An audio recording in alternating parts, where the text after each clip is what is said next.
លេខជាមួយនឹង Lancelot Sanji Fighter អ្នកទាំងអស់គ្នា gameplay នេះគឺខ្ញុំលេងបានជាមួយនឹង Lancelot ផ្កាយ3អ្នកទាំងអស់គ្នាគឺថាជាតិមែនតែនបាននឹងជាមួយកាតអលីហើយ Sanji Fighter ទៀតគឺជាតិហ្មងគឺមួយហ្គេមនេះគ្មាននរណាគេវាយឈ្នះខ្ញុំទេគឺថាអូមានទស្សនិកជនយើងមួយនៅចាំមើលដែរ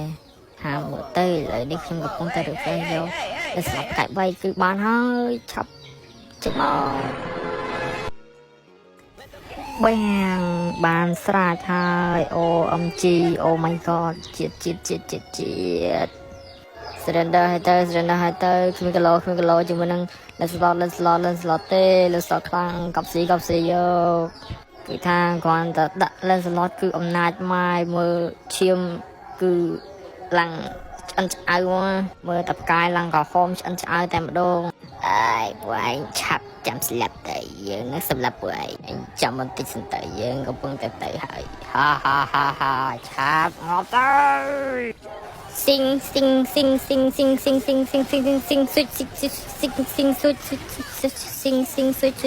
ផ្លាប់អលេង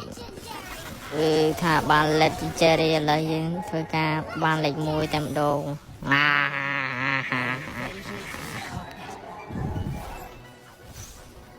chilling silence, my wrath burns brighter.